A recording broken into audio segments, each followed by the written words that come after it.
A arte de projetar e edificar um ambiente habitado pelo ser humano, ou, simplesmente, a arquitetura, será o assunto da TV O Corretor. O arquiteto Wellington Sendas é o nosso convidado a desmistificar a avaliação de imóveis, o zoneamento da cidade de São Paulo e, principalmente, a peculiaridade dos imóveis atuais e também dos tombados.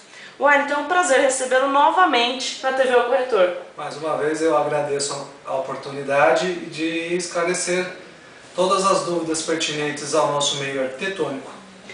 Então vamos falar de tendências, Wellington. Imóveis compactos, cada vez menores, são as características da sociedade contemporânea? Eu vou acabar tendo que ser assim, digamos que infelizmente, porque o terreno hoje, principalmente em São Paulo, é escasso, tá? Mas a graça da arquitetura está aí, você conseguir trabalhar um espaço pequeno, de uma forma que seja agradável ao usuário, agradável à pessoa e tenha a cara da pessoa, né? É interessante que o imóvel seja ideal para a pessoa, não a pessoa seja ideal ao imóvel. Então, a arquitetura vai nesse sentido. E quais as vantagens e desvantagens desse tipo de imóveis? A vantagem vamos dizer que assim, que a redução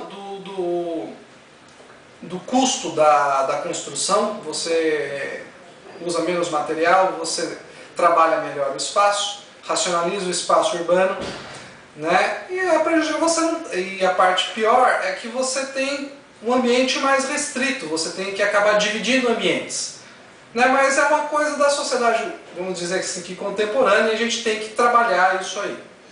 Agora, Wellington, tem uma dúvida aqui que não sai, acho que, da cabeça de muitos corretores. Afinal, quem é o profissional habilitado a avaliar um imóvel? Veja, a avaliação de imóveis é um campo muito vasto, né? O corretor, ele tem que avaliar o imóvel, é pressuposto para uma captação.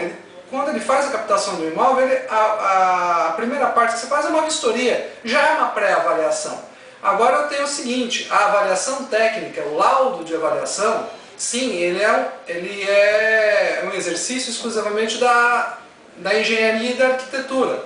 Mas, na norma, prevê que eu tenho que consultar, quando eu faço uma avaliação, quando eu faço uma perícia, quando eu tenho que consultar o mercado imobiliário. Então, quem é o agente do mercado imobiliário? É o corretor de imóveis. E nada mais justo que ele cobre por aquela avaliação que previamente ele fez.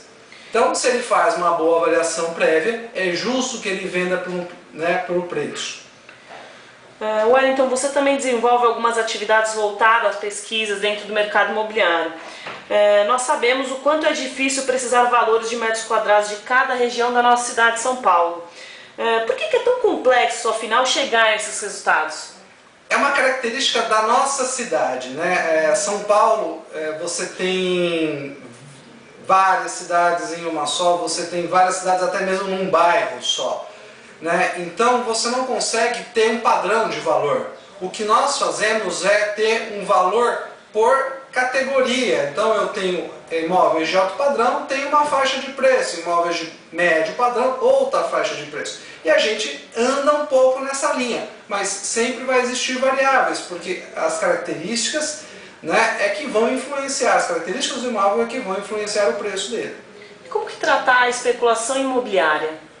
Especulação imobiliária, vou tentar trazer isso para o lado do corretor. Eu acho, no meu entendimento, o corretor é contra a especulação imobiliária porque ele vive de venda. Então, quanto mais rápido ele vende, mais rápido ele ganha, né? Então, o que é especulação imobiliária? É você guarda um imóvel, você guarda um terreno, esperando que aquele bem valorize. Então, se esse bem está guardado esperando uma valorização, ele não está sendo vendido.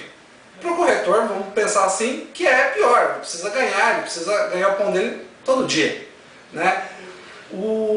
Você tem a parte boa, porque quando você segura, como a gente fala isso muito, quando você vai formando estoque, as incorporadoras vão formando estoque, os bairros, eles vão melhorando de acordo com o tempo. Então, aonde chega a infraestrutura urbana, chega junto à valorização. Então você ganha aí, né? É uma coisa muito tênue entre ruim e bom, isso é difícil de falar, mas, então de novo, vou ressaltar, para o corretor eu não acho a especulação imobiliária uma grande vantagem. Como que você vê a questão então do retrofit ou simplesmente a modernização de edifícios? Tá um pouco ligado aí à valorização dos imóveis. Sim, o que define o retrofit é vamos dizer assim, o retorno financeiro que aquele edifício vai ter. Né? Isso é feito uma equipe de estudo de viabilidade, né? Com uma equipe multidisciplinar, tem arquitetos, corretores, engenheiros, economistas, se estuda de quanto que esse retorno esse edifício recuperado vai ter e se todo aquele investimento vale. Né? Então é uma questão de conta. Se fechou a conta, vale a pena. Se não fechou a conta, não vale. Agora, hoje em dia o que tem acontecido muito, Wellington, até a questão que você acabou de abordar, que é a questão dos estoques, né? Uhum. As construtoras elas têm comprado muitas casas e verticalizado cada vez mais a cidade de São Paulo. Então elas compram uma casinha do lado da outra e sobem um edifício muito grande. Como que fica então a questão do tombamento? A gente sabe que tombar um imóvel é deixar aquele patrimônio, é deixar que a história sobreviva. Como que fica então a história do patrimônio tombado se cada vez mais a gente precisa de terrenos?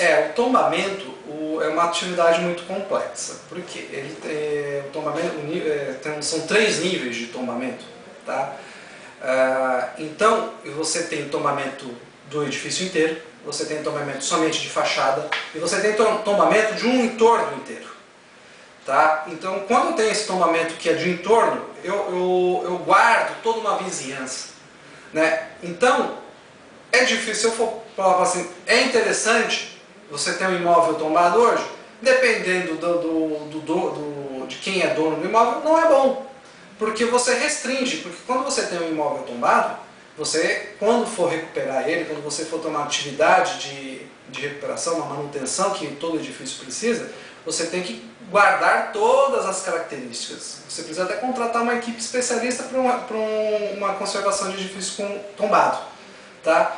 Mas a gente sempre tem que procurar enxergar a cidade como um todo, né? Não só em função de um único edifício. Então a cidade ela funciona de maneira total. Então, a cidade precisa guardar a sua história, certo? O patrimônio arquitetônico faz parte da evolução do cotidiano daquela cidade. Então, nós temos que ter tombamento? Sim, nós temos que ter tombamento. Né?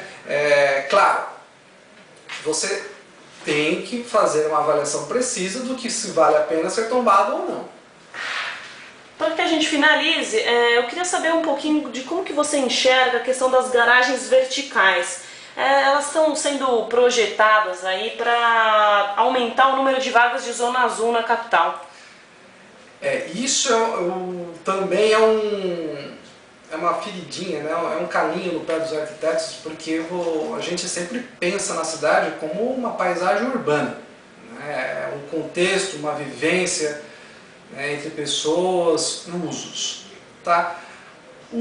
Garagens foi uma coisa que aconteceu há um tempo atrás, as garagens verticais, os edifícios de garagem. Eu não sei se isso segue uma tendência ainda. Eu acho que as garagens têm tendência a ir para o subsolo. Tá? Não vou falar que sou contra nem a favor, porque São Paulo tem uma característica muito peculiar entre outras cidades. Nós temos que reconstruir um espaço urbano e a gente tem que garantir a acessibilidade, né, àquele espaço urbano. Então não adianta eu ficar aqui defendendo uma bandeira que não é viável tecnicamente. Tá? Eu acabo de conversar com o polivalente Wellington Sendas. Corretor, eu vejo você na próxima semana. Até lá. Obrigado.